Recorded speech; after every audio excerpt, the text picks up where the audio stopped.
So,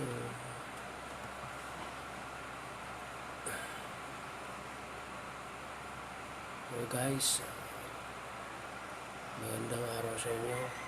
Welcome to my channel again. So, today may Galaxy Note 3 tayo dito. Yung screen niya na yan, hindi niya kayang, may problema sa screen. So, ayusin natin to. Yan. Mas nakikita niyo may ilaw. Pero screen, lock screen. Yan. So, yan. Di-disassemble natin ngayon.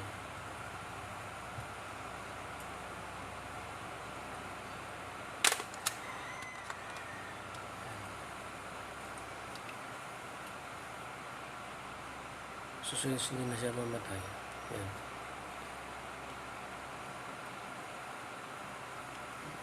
Backlight ko may ilaw pa rin.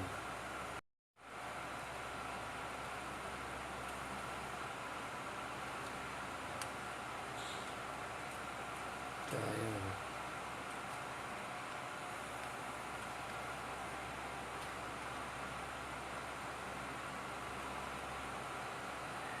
May ilaw na sa gilid.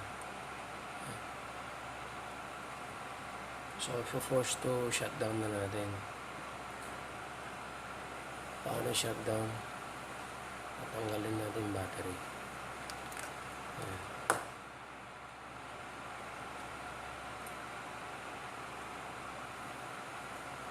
Ito yung model niya.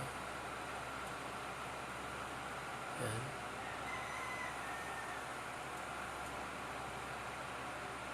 Verizon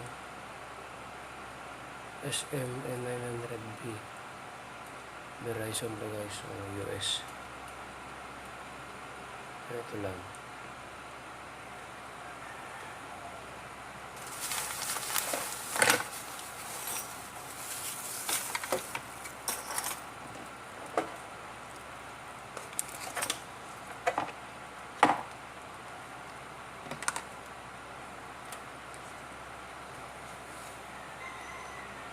Kailangan natin ito soldering.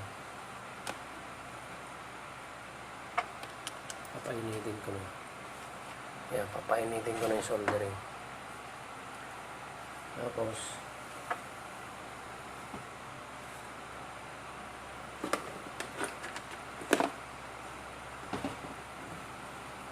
also I have here screw, maliit na screw. Matanggalin natin ito.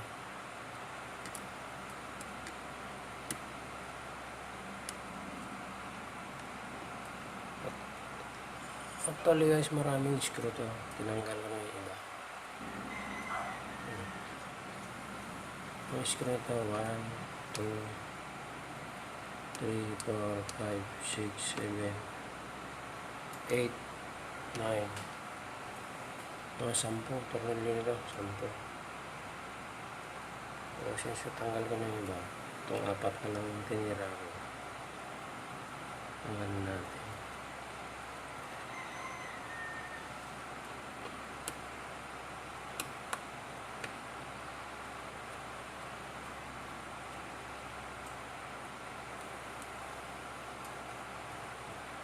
So,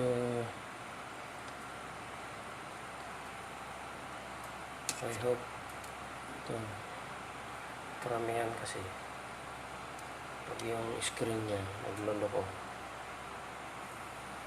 supply ng voltahe yung kulang. So, tignan natin yung battery terminal.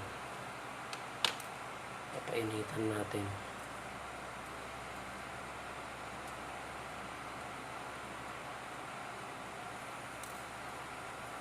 Ayan, tabi lang natin dyan.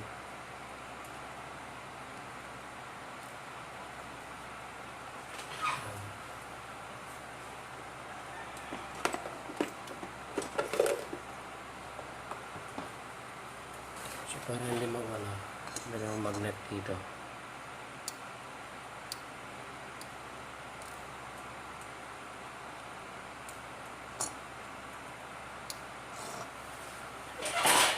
Ito. So, tanggal na yung screw.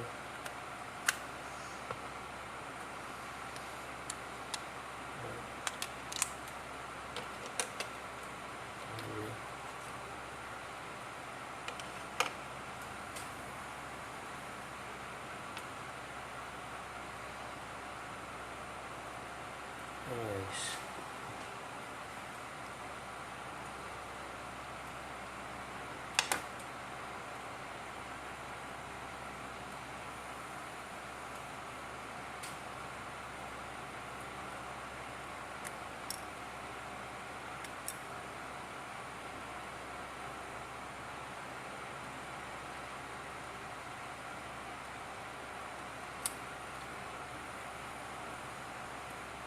So, tips lang guys, pag nagtanggal kayo nito, do not bend. Huwag nyo masyadong i-bend ng ganun. Yan. Kung ang resulta nun, yung cellphone nyo, magiging black display. So, ito lang. Huwag nyo masyadong i-bend.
Hirap talaga gumawa ng cellphone guys.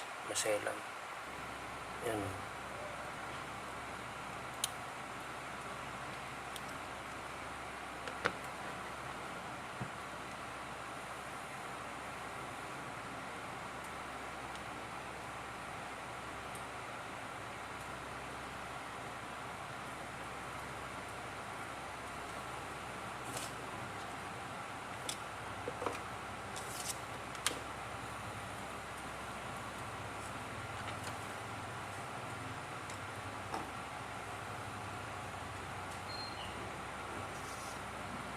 So I hope this is the one. Yan.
Papainitan lang natin siya.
Yan guys, problem solved. Ayan, okay na. Open na. So, I hope hindi na maglaloko yung screen. Ayan.